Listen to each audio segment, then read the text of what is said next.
Hello बच्चों, तो फिर आपका डीके झा कॉमर्स क्लासेस में आपका स्वागत है। अभी वही चैप्टर चल रहा है एनपीयू। तो कहा गया है डिग्री मिल जाएगी भटकते भटकते, गुमराह तो वो है जो अभी तक स्कूल कॉलेज में एडमिशन नहीं करवाए हैं। तो डिग्री तो आपको मिल ही जाएगा भटकते भटकते, लेकिन टॉपिक और कॉन्सेप्ट नहीं मिलेगा। तो इसलिए टॉपिक और कॉन्सेप्ट पर काम कीजिए। अगर जिस दिन टॉपिक और कॉन्सेप्ट पकड़ हो गया तो आपको जिंदगी का कोई ताकत आपको आगे बढ़ने से नहीं रोक सकता है। तो सिर्फ टॉपिक और कॉन्सेप्ट पर काम करते हैं। तो आज भी फिर हम आ रहे हैं receipt, feature of receipt and payment account. प्राप्ति एवं भुगतान खाता जो है उसकी विशेषता क्या है? कुछ नहीं है। प्राप्ति भुगतान खाता एक वास्तविक खाता है। आयव्यय खाता क्या था? एक अवास्तविक खाता था, नॉमिनल अकाउंट था। आयव्यय खाता एक नॉमिनल अकाउंट है। अब प्राप्ति भुगतान खाता एक रियल अकाउंट है। तो पहला पॉइंट तो इसे ही क्लियर हो गया कि प्राप्ति भुगतान खाता एक वास्तविक खाता है, मतलब रियल अकाउंट है।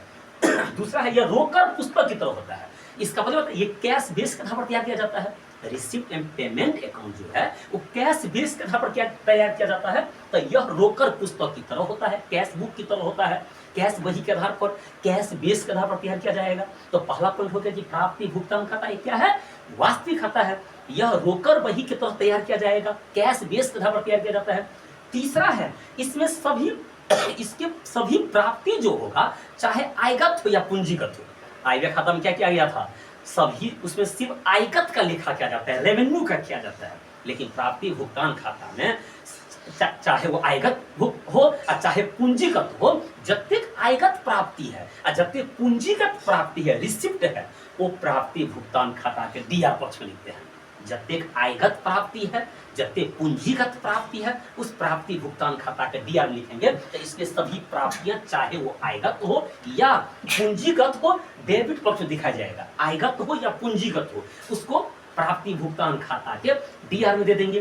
तीसरा होगा इसमें सभी भुगतान फिर वही चीज, चाहे आयगत हो या चाहे पूंजीगत हो, उसको सीआर पक्ष में दिखाया जाता है। तो 4 वो पॉइंट हो गया। यह एक वास्तविक खाता है, यह रोकड़ पुस्तक की तरह होता है। 2 पॉइंट, इसमें जितने आयगत और पूंजीगत प्राप्तियां है उसको डीआर लिखा जाता है। और चौथा है जितने आयगत और पूंजीगत भुगतान है उसे सीआर में लिखा जाता है। यही 4 पॉइंट जो है, 3-4 पॉइंट आपको क्लियर हो जाएगा प्राप्ति भुगतान खाता। जब मेरा थ्योरी पूरा क्लियर हो जाएगा एनपीओ का, क्योंकि एनपीओ में थ्योरी बहुत ही इंपॉर्टेंट है, उसमें हम फॉर्मेट बताएंगे, उसके बाद हम फिर प्रैक्टिकल क्वेश्चन पर जाएंगे। वीडियो अच्छा लगा तो ज्यादा से ज्यादा शेयर कीजिए। फिर हम अगले वीडियो में मिलते हैं।